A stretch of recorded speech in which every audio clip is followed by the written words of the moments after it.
Brothers and sisters, so we've been speaking about this roadmap for holiness, which are the Beatitudes. You know, St. Augustine says that each Beatitude, beginning with poverty of spirit, leads to the next one, and it's leading us into deeper and deeper union with God. The more that the Beatitudes are established in our life, they're the fundamental roadmap towards the ascent to heaven and the ascent to finding a deeper communion with God in this life. I want to just think a little bit more today about blessed are the pure in heart, they shall see God. For me, it's my favorite beatitude because it speaks about the goal of our whole earthly life. The goal of holiness is to eventually arrive in heaven where we could see God. We could see that the ultimate goodness, the source of all goodness that will inflame our hearts and call us to the greatest fulfillment of who we are. You know, we're the happiest when we are in love, right? When we experience great love, we experience great joy and we experience freedom. You know, like this interior freedom comes from love in many ways.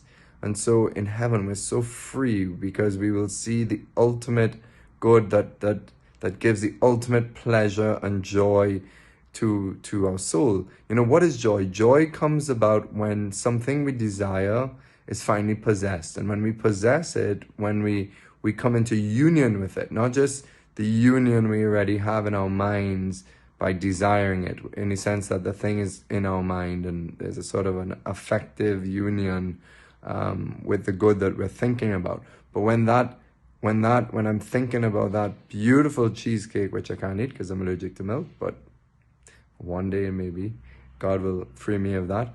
But I'm thinking of that cheesecake and it's delight in my heart and it's given me desire. Well, that's an affective union. But the actual union between me and the cheesecake will give such delight and joy because finally I am tasting it, you know. Well, God's greater than any cheesecake.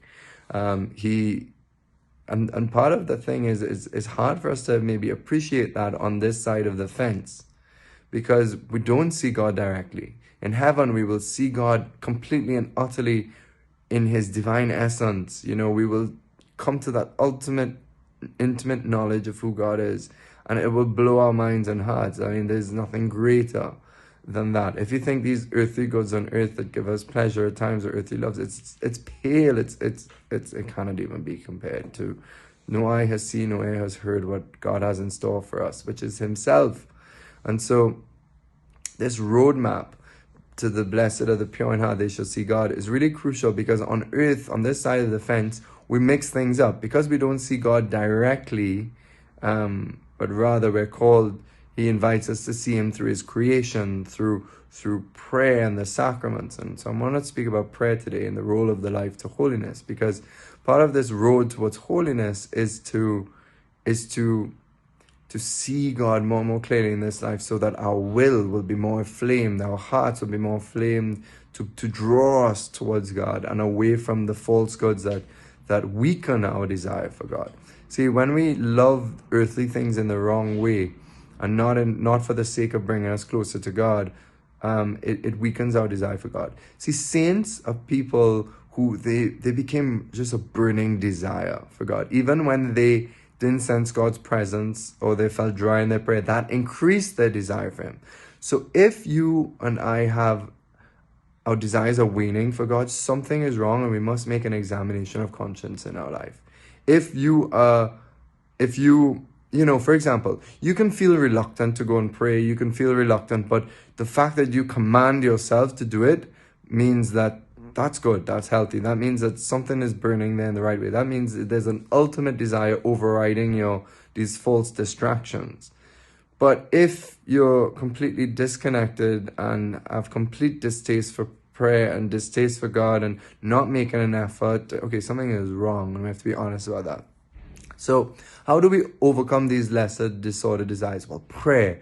Prayer is a crucial friend of ours on the path to holiness, because see, in prayer we lift our mind and heart towards God by an act of will inspired by grace. We move towards God, and you see, in prayer is is where we come into that closest contact we can have with God in this life, especially prayer before the Eucharist. I'm going to speak about that tomorrow, the sacraments and the life of holiness. But the point is, our will, the desire, the capacity in us to desire, the faculty in us, which we call the will to desire, is blind. It's a blind power. It depends on our intellect, depends on our mind to direct it. So we cannot love what we do not know. We cannot desire what we do not know. This is the point. So the more we don't pray, the more we choose earthly goods, we will not know God. We will therefore not see God. And it means because we don't have a pure heart. We have a heart full of attachments and desires. So purity of heart is much more than just, say, sexual purity. It means to have a heart that wills God above all things. So this is why prayer is crucial in the life of holiness, because it brings God before us more clearly in prayer and therefore strengthens our desire for God and our will for God.